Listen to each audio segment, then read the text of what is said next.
I can't hear me. Can you hear me? Okay. We might have to shut the door.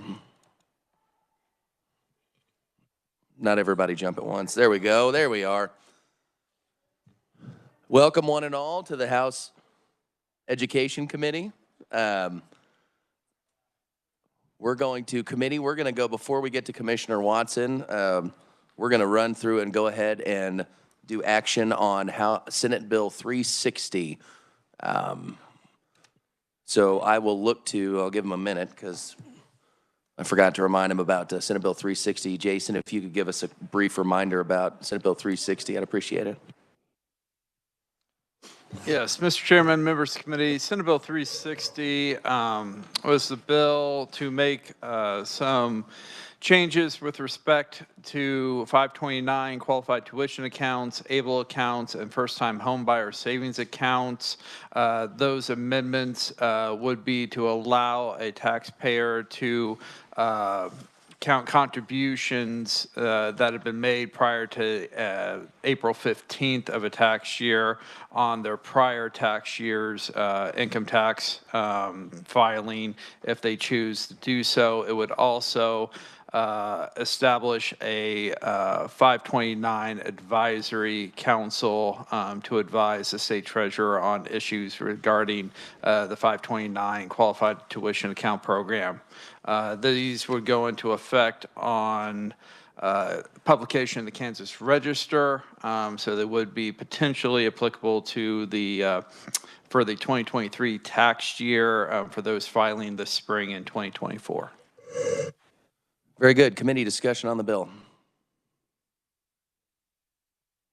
Seeing none, I'll look for a motion. Representative Estes. I move that we pass Senate Bill 360 favorably. I have a second from Representative Stogsdill, my ranking member. Seeing no further discussion, those in favor, signify by saying aye. Aye. Those opposed? Very good. The bill passes. All right, did somebody time that? Fastest bill working in history right there. All right, with that committee, I would like to welcome Commissioner Randy Watson to our committee. Welcome, sir. It's good to see you again. Good to see all of you. Thank you. Floor is yours. So I'm going to go over a little bit of what we call how we look at success and how we look at data. And at any time that we want to digress into questions and have discussion, please, let's do so. And then you just cut me off whenever we're ready to leave and dinner's ready. Is that it, Representative Thomas? I don't have a 3:30, so. Yeah, you do now. That's right. Correction, we do have a 3:30, so okay. You've got an hour and 10 minutes. Okay, all right. I send you greetings from the State Board of Education, and Dr. Horst is here today. I share this map with you. I know that Representative Hill knows this. The 10 members of the State Board of Ed, there's a couple ways you look at this. It's 3 senatorial districts. That's how I think we generally think about legislatively. But I share this map every time I go talk to faculty. Each of these areas represent approximately about 50,000 Kansas students. And I know as you, I always have them in mind. You know, are we making the right policy? Representative Hill and I were talking just before the committee, you know, what is the right lever that we do? You know, when we do things in the right way to implement policy that impacts change in the right way. And that's always tough. It's tough at the state board level, certainly tough here in the legislature. What I'm going to spend time talking about is the vision that the state board put in action and continue, which is that we'll lead the world. And we're going to talk about some of those metrics which are really high and why they're really high. And then that success of each student and how the state board has to quantify what does success look like, which obviously is different for every family, but how does the state board go about looking at the metrics around that?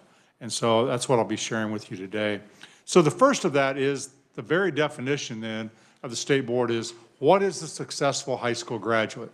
Because then that starts to define the success measures I'm going to share with you today as to how we're doing. So this work actually came out of superintendent work years ago, a few years ago where superintendents came together and said, this is our best thinking around this, and the state board adopted it. Successful high school graduate has, and I'm going to share with you the skills, to be successful in post-secondary education. So that's important. There's a graduation that happens for a student, and they go execute some plan after high school. We were really the first in the country to be looking at what happens to students after high school. Or in the attainment of industry recognized certificate, welding, CNA, auto mechanics, or go into the workforce, and then this is the key, without the need for remediation of the skills necessary. And what were the skills? Academic. We're going to talk a lot about that today. Cognitive preparation, I like to say that's where you're putting together academic skills. Technical skills, I don't know, you know, all of us have our own stories. I have a daughter that teaches art and a son that's an animator. But my son was amazing when he was young. He would be the one at Christmas that could put all the other toys together at a young age without ever having any instructions. He had a very technical mind to him that the rest of the family didn't have. And then civic engagement. How do we make sure that people engage, as you are, in civic discourse and run for office and serve? And what we found when we went out and listened to Kansans on that civic engagement, and I think it was unique maybe to the Midwest or certainly Kansas, is we want people who are in service of our community, that help our communities and serve in that way. So as we go about today, think about this definition, think about the vision, because that's what ties it all together as we take a look at what we do. I shared with you last year, and I'm not going to share the details with you, but one of the first things the state board had to do back in 2015 and 2016 was our standards and our assessment of those standards were rated a D by the U.S. Department of Ed and an organization called EdNext. And so the state board said, we're going to raise what we expect of students tremendously.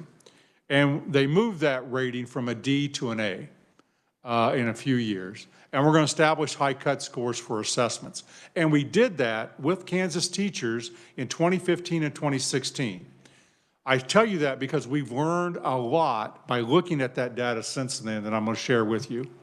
And in some cases, we set it a little too high. And I say that because it was educators setting it. When we look at what happens to students based upon that data after high school.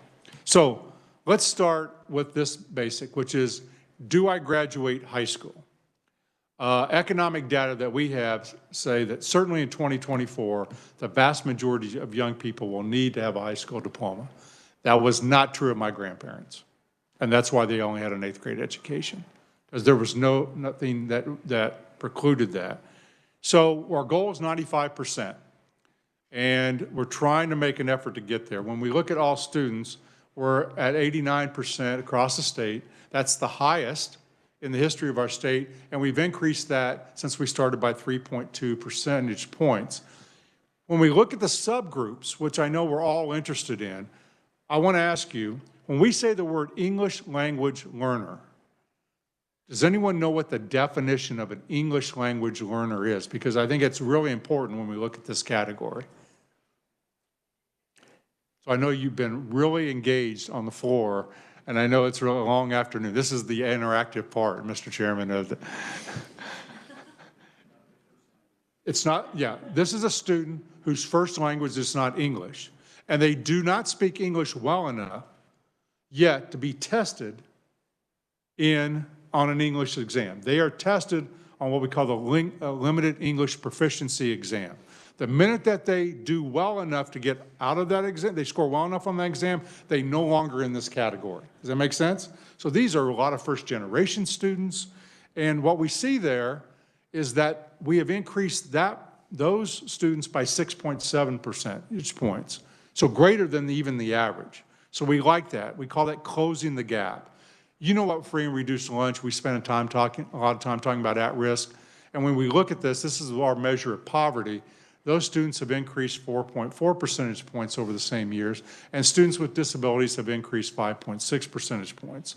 I tell you that because all the subgroups that we are looking at in terms of graduation are going faster than the overall average, which is 3 point, and that's what we want to see because all those subgroups used to be markedly lower than the overall average. So we like that.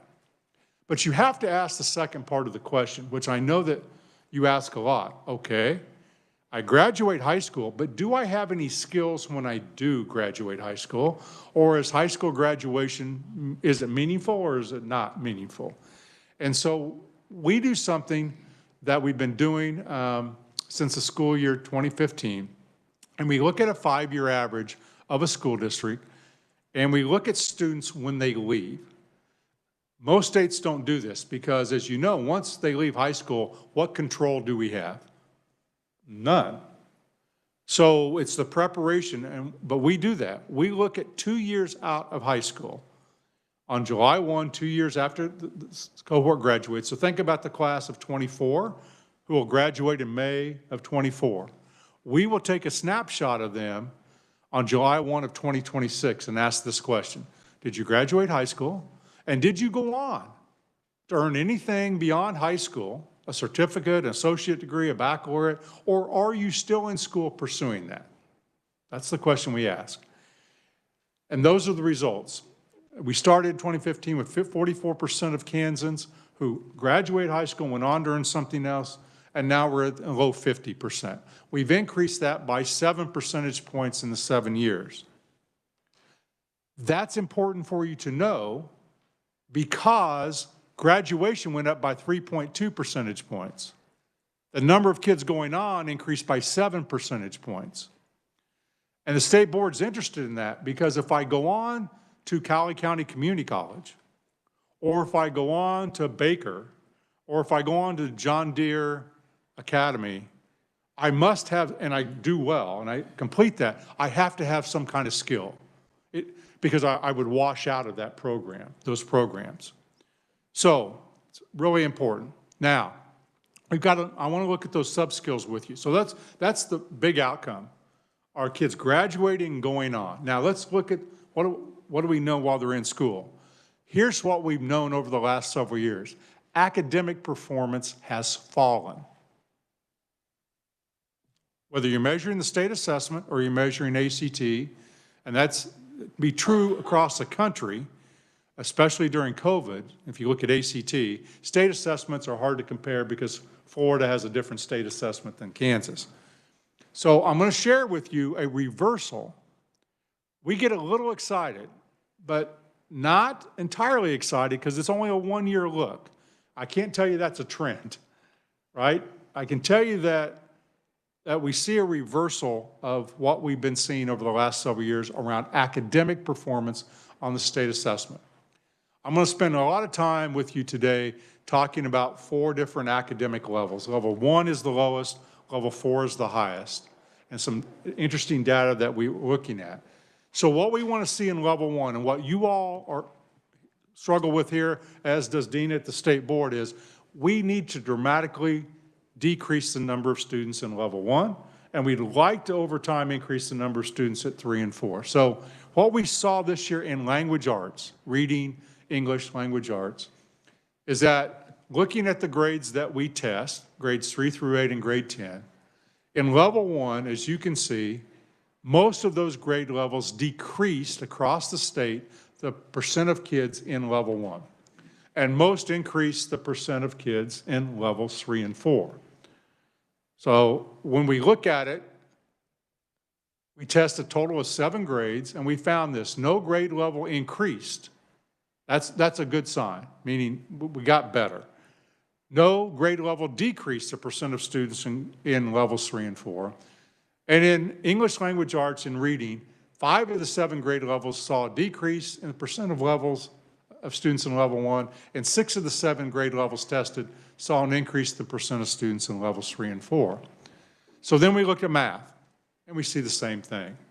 A little bit stronger, actually, where now you can see again, level 1, we hope to decrease, levels 3 and 4, we hope to increase. So again, I'll just mention the 7 grade levels, no grade level decreased in mathematics in level 1, no grade level decreased the percent of students in 3 and 4. And in math, 5 out of the 7 grade levels showed a decrease in the percent of students in level 1. And in all grades, every single grade we tested last year, we saw an increase in the levels of kids at 3 and 4. I get optimistic about that, not excited, because it has to sustain itself, right? If we go back, then it doesn't sustain. So I'm optimistic, I'm not excited. I hope to come back next year and say, oh, I'm getting excited, because now we're seeing a trend. We're not seeing a trend, but we're seeing a reversal on that. I want to show you a couple other data sets, and then we're going to talk about a chart that Representative Estes has asked me to talk about, which is some correlational data that Representative Hill, I know, will have great questions of the research behind that. But we also look at this. How many students in high school are taking a college course, a post-secondary course? Now, this could be a technical course. This could be at a community college. This could be at a 4-year college. And in 2023, last year, our most recent data, 35,000 students, 35,700 students took a course in higher education at some level while in high school. That's the largest number we've ever had. That's a good sign because it shows they can do post-secondary work. Again, some of that's technical college, some of that's community college, non-technical, and some of that's 4-year. And then the number of credits earned was also at the highest level we've ever seen. This is Kansas Board of Regents data. Over 306, just under 307,000 credits earned. And you can see going back to 17, that's a significant increase of over 50,000 credits earned by those same students. That's a good sign that they can do post-secondary work while still in high school. So we're looking at a lot of measures, as you can see, to try to ask the question, am I prepared to graduate high school, and am I prepared to execute whatever I want to do after high school? Because that's the key. Can I go to work? Can I go to a tech school? Can I go to the military? Can I go to a 4-year university? And we want all of those doors open to every student. The other thing you hear often is, well, when they get to college, do they have to go to remedial classes? I just want to ask you, because I think you'll probably know this answer, the number one remedial class at a community college or a university that a student would have to take is college algebra. It's kind of the gatekeeper. And why is that important? We're going to talk a lot about literacy today. We should. But Kansas is a heavy STEM state. Science, technology, engineering, mathematics. Why? Starts with agriculture, right? And then aviation sector in Wichita, and then, so if you can't do science and mathematics, you're eliminating a lot of the good jobs in Kansas. So we want to know about remedial courses. In community college, where most of our students go that start their career, in 2010, almost 40%, or almost 4 in 10 kids, had to take a remedial course when they got to that community college. That's too high. It's too high. Because do you know what happens? I'm going to go to Coffeyville Community College, my hometown, and I'm not ready for college algebra, picking on that. And so what do I get to do? I get to take a class or 2 below that. Do I get credit? That's the tricky part. I do, but not toward my graduation. So I pay out money, I get credit, but I may have to take 2 classes before I get there. So there's a cost of money, there's a time. In 2021, the latest data from the Board of Regents, that had decreased to 27.4. Still too high. Would we agree? Still too high. But we had decreased that significantly. When we look at state universities, you're going to see the number already start lower because most students that need remedial work are not going to KU directly out of high school. That number was 15%, and that number's now dropped to 8.9. So we like that, but there's a lot of work to do in that sector. A lot of work still yet to do. So in general, what we see is that if we get students to attend school regularly, and I'll share some data with you, ready to learn, that's a good thing. They have to come to school. We find that students that do not go to school, or that was one of my problems sometimes in college, I had good intentions on a nice day. I started to class, got derailed somewhere at Kansas State and maybe didn't make it to class some days. We have to learn and have academic success, especially in literacy at the young grades, later on in mathematics and science as we get a little older. And we have something we're going to call the Kansas CAN competencies that the state board's been working on, and we'll talk about that. Let's talk about the first. I want to talk to you about chronic absenteeism. So these are kids that miss a lot of school. That's what this is. It's defined, but if I miss more than 10% of the days of school, non-school related. So if I'm out for a debate trip, I'll give you an example. I just was with some students, middle school students from Lindsborg Middle School. 70 middle schoolers were here, had lunch over at our place. That's a school activity. That's not counted as an absence. That makes sense. These are other reasons. And before COVID, that number, as you can see, was right around 13 to 14%. We'd like to drive it below 10. So again, I'm going to talk to you about seeing maybe some growth, but we're not where we want to be. But then watch what happens in COVID. It goes up to 17. And then remember, we came out of COVID, everything's going to be great. And it got worse, a lot worse, a lot worse. And every superintendent principal will tell you behavior changed and attendance changed. And we're still seeing, you're still hearing that, right? Their behavior's a little different, and we have trouble getting some kids to school. Last year, that dropped, but not very much. We're not back where we were. So while, again, 1 year we don't call it a success, we maybe are trending in the right way, but I met with a group of principals yesterday, and they're telling me we're still having trouble getting kids to school. And when I tell you this, when I show you academic, high correlation, not causation, kids that score the lowest on our assessments miss the most school. There's a high correlation there. So you're going to hear me talking about all of us need to be helping kids and parents understand the value of school and work.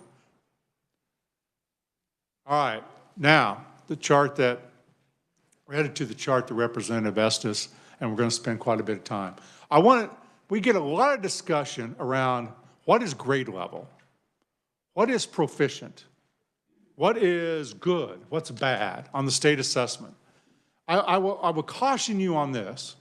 Success, academic success is very important, but one score on one day can really be misused. It can. It ought to be looked at and studied and ask a lot of questions. Here's how we describe it. A student, here are the 4 levels. Students demonstrate a limited ability to use and understand the academic skills at that grade level and knowledge needed to execute any plan post-secondary. That's true of 3rd graders. By level 2, we call it a basic understanding. By level 3, we call it an effective understanding, and we call it an excellent. Every one of those test items on every grade is at grade level. It's just a matter of the depth of knowledge of that. We do not test below grade level. We do not test above grade level.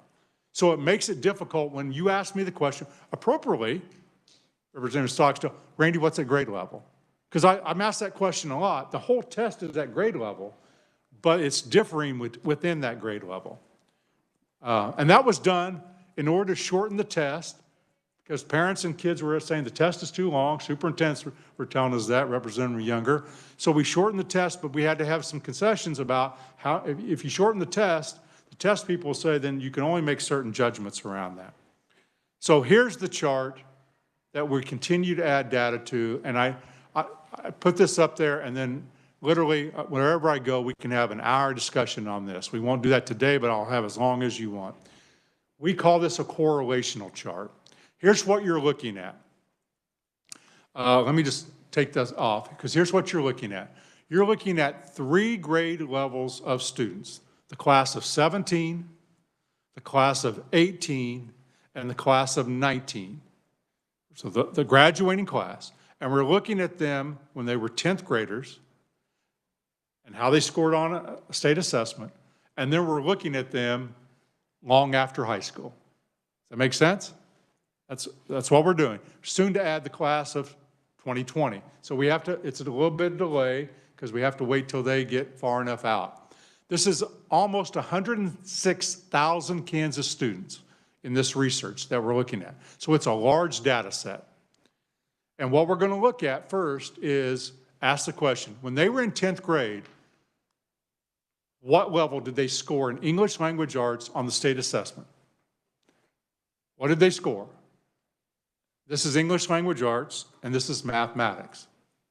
And you're going to probably wonder, why aren't those bars the same? Because I could score a 1 in language arts and a 3 in mathematics. And all we're asking the question is, what did you score in 10th grade? Second question, then did you graduate from high school? That's the question. And then what's the correlation? What you see here is that students in level 1 have a limited ability to graduate high school compared to levels 2, 3, and 4. And you can see that gap. It's 11 percentage points difference between level 1 and level 2. I cannot say, Representative Estes, that if we move all kids from level 1 to 2, will we see an 11% gain? I don't know that. I just know that students that scored in level 1 graduated at about an 80% level from high school. And 106,000 students that we looked at that scored in level 2 graduated at about a 92% level from high school. That is significant. Now you see, we go from 2 to 3, we get better, slightly better in graduation, not so much from 3 to 4. The big movement happens leaving level 1 academically to level 2 for graduation. That's just for graduation. Second question, what did they do after high school? Remember, what did they do after high school? So we're going to ask the same thing. How did I score in English language arts? And how did I score in mathematics? And then the second question, did I go on to earn something after high school? Anything. Did I become a CNA? That would check the box. Did I get an automotive certificate? Check the box. Did I graduate from Barton County Community College? Check the box. Did I go become a doctor at the University of Kansas? Check the box. Again, what you see in level 1 is that only about 30% of those students went on past high school. That's, again, that limits, it appears that that academic level is limiting to their future success. Between level 1 and 2, it's almost a 25-point percentage difference. That number goes up dramatically, again, from 2 to 3, and not so much from 3 to 4. So I want to take you back. We did this work, remember, back in 15, 16, where we set the high standards and the high cut scores, and now we've been looking at data every year since then, and we can clearly see that level 2 data, students do better than we originally thought they would when we set those scores. That's critical. And this is just academic data. We'll talk about another skill set in a minute. You'll probably want to know, how's that compared to ACT? So let's look at that. Here's again, English language arts, and here's mathematics. Students in level 1 in English, that scored in level 1 in English language arts, scored an average of 15.3 on the ACT, which is a 1 to 36 scale. Students in level 4, whether it's mathematics or English language arts, in level 4 scored over a 29 on average. I think that speaks to the rigor of the assessment. But what we found is students, we actually have divided even these levels up in half. The students that score the top half of level 2 are getting to 21 on the ACT, which used to be the admittance criteria for colleges and universities. They've dropped that now and gone to GPA. They still use it for scholarship. So you can see level 3, right, where we originally said we want every kid to get to level 3. That scores around 24 on the ACT, which is great, but it's a little higher than what is necessary to show that you're academically ready to go to any Kansas community college or college. Now, but if academic skills were the only thing that were necessary for success, you all are seated here. I've taken the luxury. I didn't think you would mind. We pulled you. Yeah, be happy to. Use the mic, please. what was your standard that they used to use for ACT to get into college? 21? 21, composite score. Now, if you're talking about college algebra, it's 24, but composite for admittance. And ACT is still used by all our Kansas universities and colleges for scholarship. They've just gone away from it as what they're doing in terms of admittance. Now, there's some discussion, as you see nationwide, around whether or not to institute back the SAT and ACT depending on where you go. Does that answer your question, Representative Norton? Yes. Okay. But here, go back to level 1. All right, 80% of kids graduate high school, 30% of kids go on. So we ask our researchers, again, correlational data, not causation.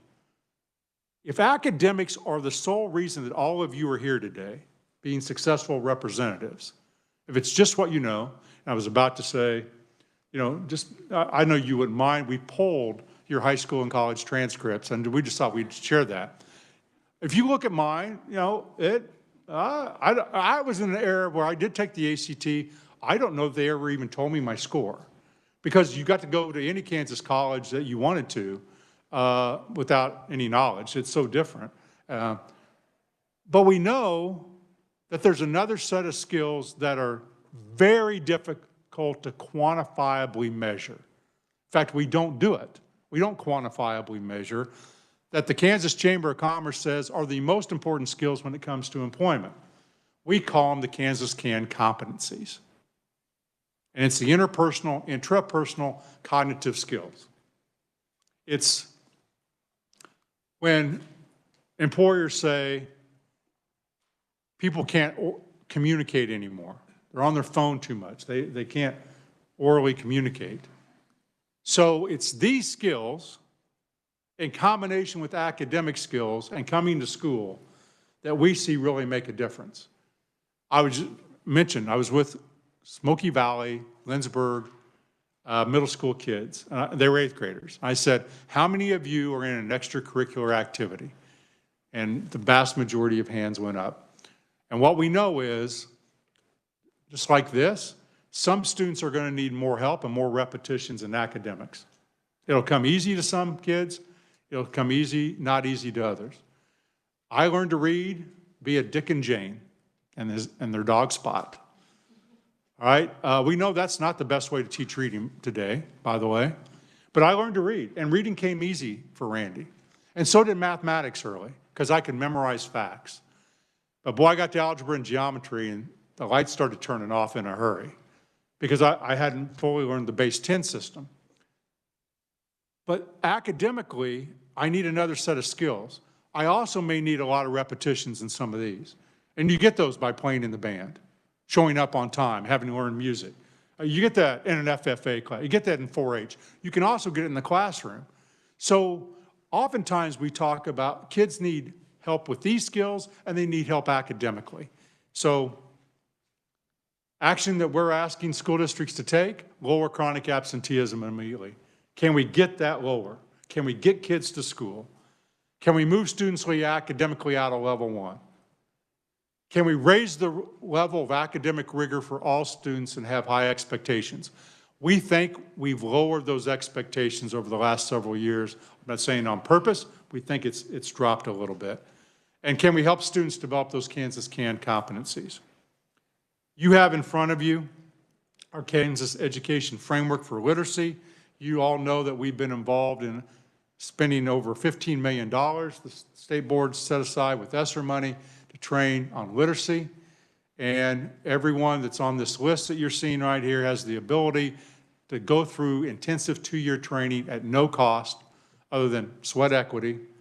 And right now, we have over 6,000 teachers that we've trained in this model. We have another couple of thousand teachers that have been trained within large school districts and a few hundred that have been trained at a service center. And so, Representative Estes, I know that you asked me the question earlier, what percent? We're about somewhere approaching 40% have been or are in the process of being trained. The good news is the federal government has given us authority to carry that dollar amount out through 2026. so we can continue that training until we run out of money. And that'll be important. That just kind of gives you the chart. But here's what training people on how to teach reading, you then have to have a good curriculum that teaches reading better than Dick and Jane did for many kids. And then you have to train with those materials. That's a 3 to 5 year cycle. It's not a fast turnaround. Again, you look at Mississippi, it really engaged in this work. It was a decade of work. And you didn't have to look at your data really carefully on how we're doing. So you'll hear me talk a lot with the state board about, can we have a sense of urgency? We have to get started because it's going to take us a while to really move the needle. A lot of hard work. And can we raise the expectations for kids? I think kids will rise to the level we expect them to behave and we expect them to do. And then when they don't, let's help them quickly get to that level. And that's what we're all trying to do. So, Representative Thomas, you've had a long day, I know. I appreciate your attention. I appreciate the collaboration. Let me just say this before we go to questions. This committee, in a previous chair, Representative Hubert, we worked really hard, but many members of this committee, on graduation. Those requirements go into effect this fall. We worked many years on that, and then we had to wait, right? Because the kids had, the freshman class coming in this fall will have to do more STEM. We'll have to have a communications. We'll have to have a personal finance class, and all the work that we did together with the state board. So thank you for that. That's just some of the work that we've done together. And I'd stand for any questions. Thank you very much. We appreciate it. Representative Estes. Thank you. You actually ended on one of my questions. Thank you for the information. I'm a very big fan of the chart. I love that this one piece of paper conveys a lot of information. I also would like to compliment your group for, I've asked for a lot of data going back all the way to 2007. You guys have been very, very helpful in getting that. And yesterday I misspoke in education that you guys hadn't provided me an answer, and you guys had. So I want to publicly acknowledge and apologize that I was incorrect. On to graduation. Yes. When is a D considered a grade that you get credit in a class? Yes. Okay. And I know that we have seen what's grade level very differently, because when you look at the slide and you use the word effective, in my mind, that means your grade level. If you can take what we're using, then your grade level with it. Then do I look at a level 2 like a D? No, no, ma'am. Because this is where I struggle. Like, and you should, because we did too. So when we set these and the teachers set them, we thought level 3 and 4 were where we were going to have to be at. And what we found, in order to get kids to that post-secondary level of success and have the skills, what we found is level 2, in combination with good employability skills, Kansas Can competencies, can drive success at a very high level. Those students are graduating at 92%. They're going on at 55%, which is higher than our average.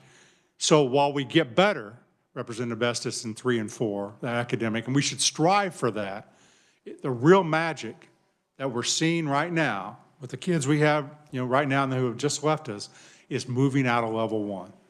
And then, yes, we want to get them to 3 and 4. Don't misunderstand that. But the magic appears to happen starting in level 2 and getting better in levels 3 and 4. so when I look at here and I see the 19, and if we were using the same system that a cumulative 19 doesn't get you into college with a level 2s, that's again where I struggle. I agree with the priority is let's try to get people up from a 1, and I think that is, I will acknowledge, the most difficult level to move. But I don't want to stop at a 2, and I don't want I don't want a D to get you credit. And one of the things that I respect most about you is that you did come in and say, we need higher standards. And I believe that you guys do that. And to me, that's the other part of the equation. And I believe that our kids can do it. I believe that our teachers can do it. And I want us to challenge ourselves to get away from a D and not to look at a 2 as grade level, because it's not effective. So I'll quit pontificating because I'm sure other people have questions, but you're welcome to respond if that's okay with the chair. Well, Representative Estes, I appreciate your passion because we're passionate about this together. I just would caution you calling it a D or grade level because that's where the testing people get really antsy with me, and our researchers say, Randy, you cannot say that. You cannot say that because that's misuse of the data. We can say that those students have a basic understanding of that grade level to go on, but we see that many of them do. They do go on to college and they're successful. That's not as true in level 1. And so by seeing that, and by the way, we've subdivided, and I know you've seen that chart, so we've divided those 4 categories into 8, and the top half of 2 goes to 21 on the ACT. That's not level 3, that's the top half of 2. The bottom half of 2 is below 19, and there's where you're average. So again, I don't disagree. We ought to move to 3 and 4. The question becomes is, what's the first step? And we think you got to get out of level 1, and then we got to continue to build. So every day, Representative Estes, we're asking teachers, teach to the depth of understanding at 3 and 4. Teach all kids at that understanding. And then if they can't get there, then let's help them get there. That's what we're trying to do. But we're really, by this data, it almost compels us, we've got to move out of level 1. Any kid in level 1 really has a limited, when we look at this, it really limits them. Same thing if behavior, if I don't attend school or my behavior's bad, it's really going to limit you. I was just having conversations with 2 kids, 36 on the ACT. That's a perfect score. That's far from what I scored. And one of them is any of you would be happy to hire. The other one is going to have to be in research because their skills are not as on those competence are not as strong. And mom and dad said, "Can you help?" Oh, I'm trying to help, but that's where we've got to work. And they said that our kids got to work on that, and they were brothers. So, Representative Hill. I didn't bring our researchers with us, Representative Hill, so be easy on me. Thank you, Mr. Chairman. Yeah, I was looking for that R value. I know. I thought maybe we were going to see it, but no. Okay, that's all right. I do have a couple pretty quick questions. The first one is, I noticed that we don't, and we've talked about this before, but we don't have military post-secondary. Are we making any progress on that? Thank you for that question. Since the day I became commissioner, we believe an enlistment in the military branch is a success. We cannot get that data. I have been to McConnell, I've been to Fort Leavenworth, I've been to Fort Riley. Colonels and the generals tell me, yes, we'll get that for you. And then somewhere above that, it dies. Representative Estes, not our state representative Estes, our congressman, has been helpful in that, as has Senator Moran. On April 1, I'm flying to the Pentagon with a meeting with them to do just that. And today, 14 senators, including both of our senators, signed on to say we need that information. It's about 4% statewide. All we're asking is tell us that the student graduated from Wellington High School, so we know where they came from, and that they enlisted in the Army, they completed basic training, and they entered this, whatever their specialty is. That's all we want, and then that will then be added to that. Right now it is not, and it's unfortunate that it's not. We just don't have the data to be able to do it. I hope when we come back in April, if you're still around, bring me in, and I hope to say, oh, we made really good progress, but we do have an audience at the Pentagon on April 1. Before I ask my second question, I just want to thank you for being over here and showing us numbers that aren't always perfect, the good and the bad, just being open with us, and I really appreciate that, and thank you. Well, thank you, Representative Hill. We're here to try to help kids and families change their lives. And I believe, this is my bias, that education can do that. It's a big help to do that. And so we have to acknowledge where we're not doing well, where we have to work together to figure out what to get out of the right levers to help more kids become successful. And I will tell you that if we look at English language arts and say we have 1/3 of the kids in level 1 in either reading, that's too large. That is too large. And we ought to have this urgency about what can we do together, right, to help bring that down. And I appreciate your work and all the way back to the state board work that you did on this. So, science of reading, we're hearing really good things about it. We look forward to excellent results as we go forward.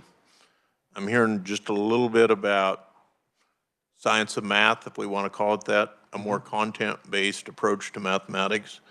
Where are we at on science of science? And you're talking to a social studies teacher when you say this. With our ESSER funds, we looked and said, where was the gold standard of training? We thought letters, which is a product from Lexia, was the gold standard. It's 2 years, it's really hard. We could not find that in mathematics.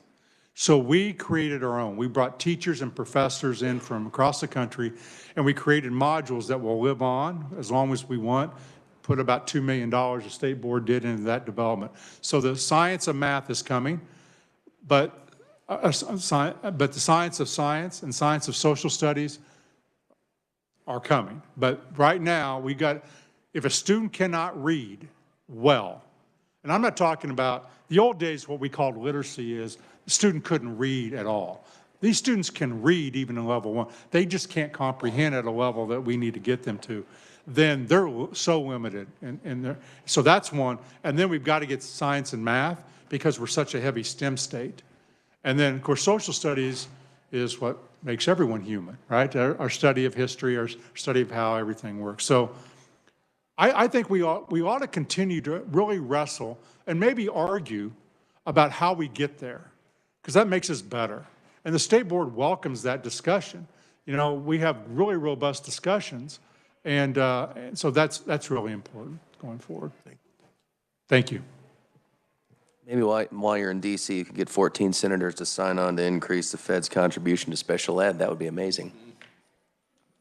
All right, moving on. When I'm in Washington, I'll do my best, Representative Thomas, because I agree with you there too. Representative Younger, then Representative Haskins. Thank you, Mr. Chair. Thank you, Dr. Watson. The chronic absenteeism, I agree with everything you say, but are there some specific strategies that districts are using right now that we're really seeing some success with for that? Yes, I want to point out 2 school districts, fairly large. I say that always because we're in Kansas. If you take them outside of Kansas, pretty small. Hayesville and Salina. So those are fairly large school districts, have decreased. Their chronic absenteeism after COVID was over 50%. And they've decreased that in half. And it'd be very intentional. They're tracking every week. They're calling parents saying, are we okay? Can we help, can we help? Do you have a car problem? What's the issue? And they've decreased that literally in the last 2 years in half. Now, they would tell you we're not happy with 25%, 26%, but what we find is it just takes a personal relationship with those kids and families that are missing and telling them about the importance of school. What we heard, I'll go back to the chart, was, well, those level 4 kids, those are those really, and they're the kids going on they're leaving and going skiing, and those kids don't miss much school. They don't. And when they do, they're being enriched. So hard work, I would say, and really a parental engagement, Representative Younger. Representative Haskins. Thank you, Mr. Chair, and thank you, Dr. Watson, for this. And it's actually just more of a statement of a point of clarity here is that on the ACT score, the ACT is just a placement score to kind of recommend where the path of learning should be for post-secondary. A low 19 or a 16 doesn't mean that you're not going to be successful in college. And so I would just encourage us to continue to have dialogue about the usage of the word remedial, for that has a stigma for it. And no matter where you set the standard, there's going to be someone that wants to pursue a degree, but yet isn't at standard. So they're going to have to take something to move up. It doesn't matter how high, how low, there will always be someone below. And so I would just encourage the KSD maybe focus a little bit more about the language of utilizing scores or assessments to not to put a stigma on the student's future chances. So that's all. Thank you, Representative Haskins. To follow up on that, would that maybe be one of the reasons that they decided the 21, to remove the 21 as sort of a requirement to get into college? Representative Thomas, I'd have to defer to Kansas Board of Regents for that answer. I don't know. Okay. I know universities across the country moved away from standardized scores. The best correlation to success is still a grade point average because it speaks to some academic achievement along with hard work. You know, you come and so that's pretty consistent. The other thing we see and that we know, and you can see this in K-12 and in higher ed, there's a fair amount of research that says putting a student at really rigorous work and supporting them either with tutoring or support around them is maybe more beneficial than trying to catch them up later on. That was just me asking out of curiosity. Yeah. Representative Getz? Thank you, Mr. Chair. Thank you, sir. Thank you. Mine is, so the absenteeism, you mentioned urgency around that, and I appreciate the question. Mine is, I think it's secondary to that, but it might be one of the next big things of moving ones to twos and kind of bridging this gap. In our teacher roundtable and 4 separate conversations that were very random. I had a lot of people up from Dodge City that I didn't know they used to be teachers and they had a bad experience in the classroom around disciplinary support. And we're just hearing a lot of those stories, basically crediting the lack of classroom disciplinary support from whether that's administration or lack of a para, but basically that disciplinary support is why they were leaving the profession. 1,800 openings. What are the tactics of remedy for this current problem? Well, can you speak to that just a little bit? Thank you, Representative Getz. I'll speak to it in 2 ways.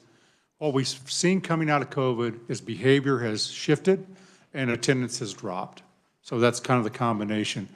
I will mention this to you as I give you a global answer. Dr. Brett Church, who's a professor at Emporia State, just completed the largest teacher survey over job satisfaction and why they're leaving. And I would encourage this committee to have him here because the state board's going to hear him next Tuesday, and he has all the data, the real data as to what they're telling us. I hear the same thing, though, that you hear. And we go back to those Kansas Can competencies.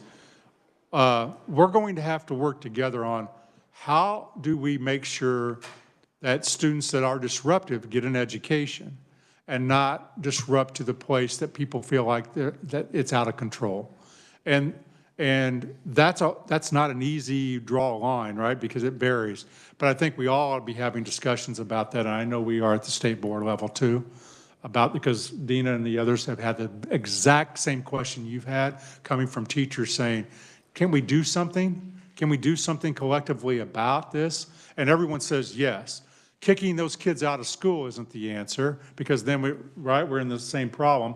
But if we keep them in the classroom that's disruptive, then other parents are saying, what's happening to my kid? And the teacher's going, I can't handle this. And so we have to be honest and have these honest discussions about that. I agree. There's a real tension there, and just paying attention to it, it's good to hear. Would you repeat the name of that? Did you say a professor from where? Emporia State University, Brett Church. Church, okay. Oh, I like the last name. And you're welcome. You know, we meet next week. You're welcome to watch our meetings and come over, and he's going to present on Tuesday morning. But I would encourage you, because he's done the most extensive survey of teachers, and I like it because then it gets away from, well, I heard or I had a focus group, and I think you'll see some interesting data there, including this. Thank you, appreciate it. Thank you, Mr. Chair. Representative Stogstone. Thank you, Mr. Chair. Randy, I really appreciate your presentation today. I share your optimism. I may be even a little closer to excitement about this. And one of the things that I got out of this today, and maybe you can tell me if I'm correct or not, but college admission is not necessarily the standard for being successful at post-secondary. I'm just wondering, compared to the number of students that qualify for that, how many, do we have any idea how many Kansans actually possess college degrees? I think when census data looks at whatever that young adult is, 21 to 30 something, I believe, and this is off the top of my head, Representative Stockstill, so please, that it's around 37, 38%. It's just under 40%. Have a baccalaureate degree or greater.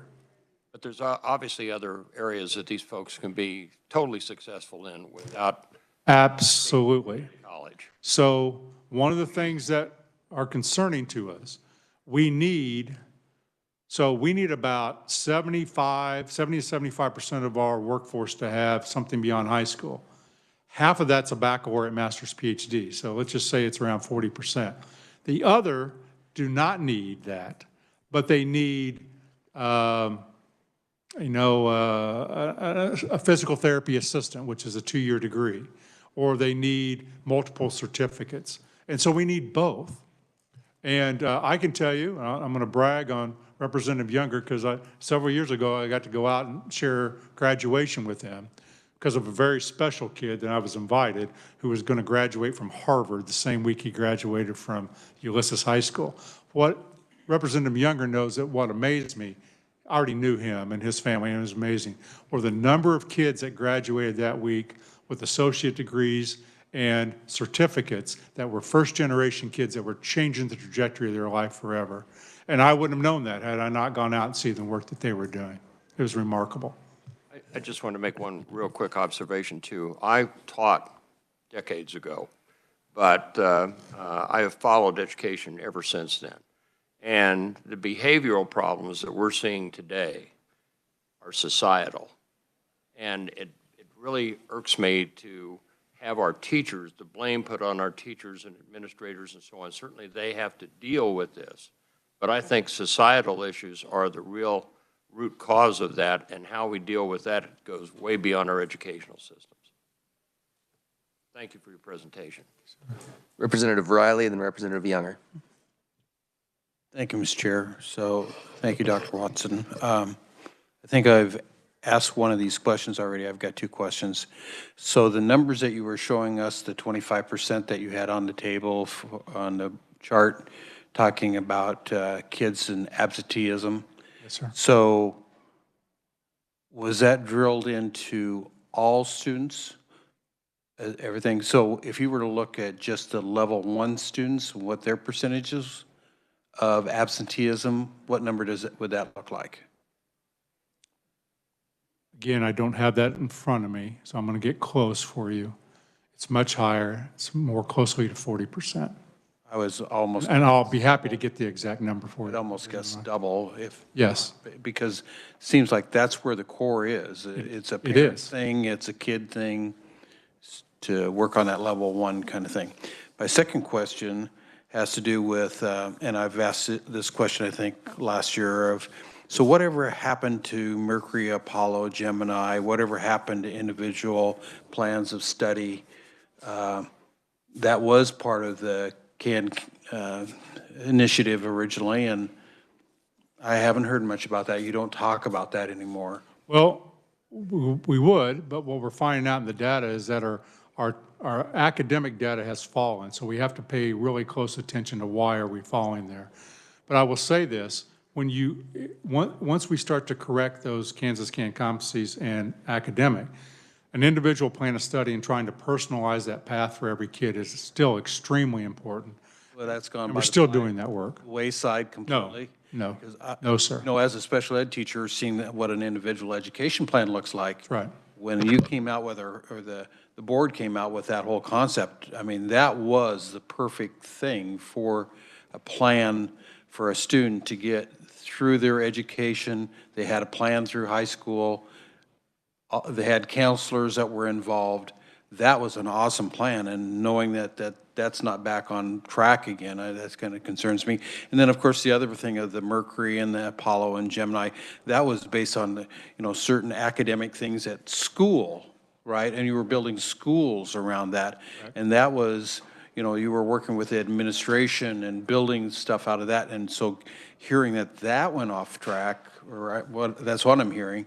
I think we need to get that going back again, because that was creating a level of motivation other than, just a school being certified and licensed, but it was a movement that was really good. And so I'd like to see that back again. Thank you. Thank you. Representative Estes and Representative Younger, and then we'll wrap up. Could I please have a version with raw numbers? Yes, ma'am. Thank you. I think you asked me for that, and I did not get it to you. So if you apologized to me earlier, I'm apologizing to you. No worries. Thank you. Representative Younger. Thank you, Mr. Chair. I just wanted to follow up on Representative Getz, because I heard the same thing about the student discipline. And there is a fine line, and thank you for your comments, Dr. Watson, about student discipline and everything that works. And also the comments about federal funding, special ed, absolutely. But I would encourage you, if you haven't watched it, watch the Senate Ed Committee last week. And I think Dr. Harwood did an excellent job of kind of dispelling that myth of the 92%. And I would encourage you to watch that. And we can do our part also. So I would just thank you. Thank you. All right, committee, we are unfortunately out of time because we could sit here and have this conversation all day long. But thank you for coming in for the presentation, and I appreciate your flexibility with us being on the floor. Thank you, Mr. Chairman. Committee, I don't believe we're meeting tomorrow. I believe our next meeting is Tuesday.